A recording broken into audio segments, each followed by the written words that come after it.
GRMUID 4085 Tilshead 6, 1,800 metres long. Starting at the southern end of Back Lane, you ride up this long trail. To start with, it's a wide open earth-based trail in between these sets of shrubs and trees on either side. Got a lot of stones laid in the ground here, so it's a bit of a bumpy ride this first section, and then you get into a section where it becomes clearer ruts that you can ride through. Get a little bit tricky because they're fairly narrow and reasonably deep, so beginners might find this part slightly trying.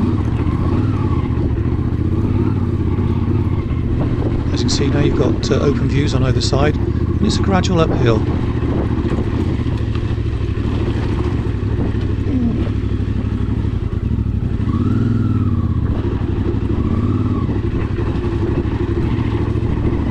As you can see, you continue on along the ruts, you're heading towards that line of trees on the horizon. Ground levels out at this stage.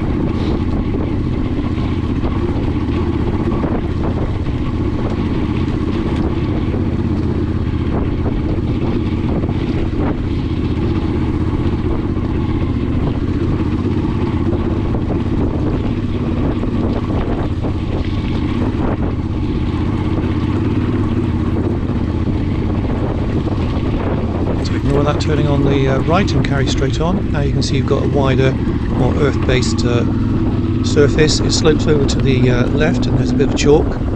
So here is where there's a red flag and a gate. If it's closed, you cannot go through. It's a danger area. Again, you can see you've got two nice wide ruts that you can follow here. Begin to get some puddles along the way, pools of water, heading towards that gap in the trees.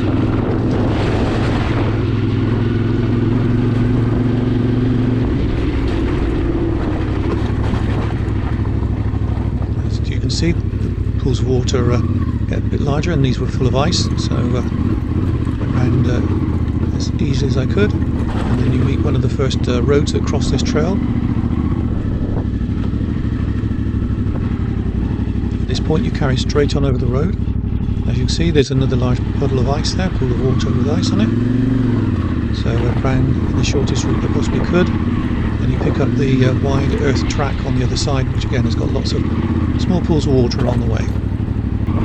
As you can see, it's fairly level, and again heading towards the next set of trees on the horizon.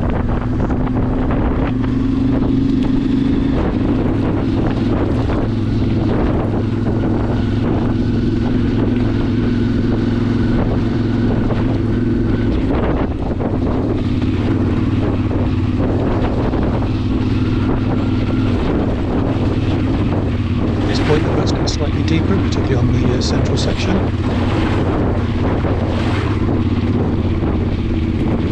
Again, pools of water increase as you go along this part of the ride.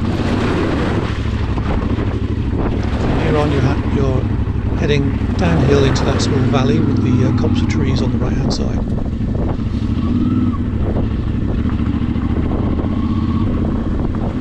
Again, you'll probably find there's a pool of water at the bottom of this where it congregates. And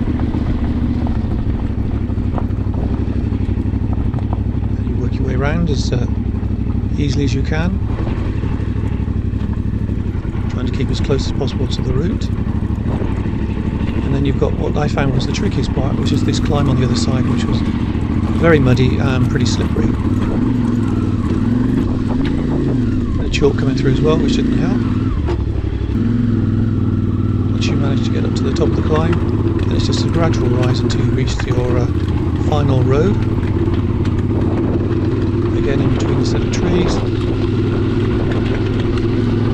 you reach the end of this trail where it's bisected by another green lane.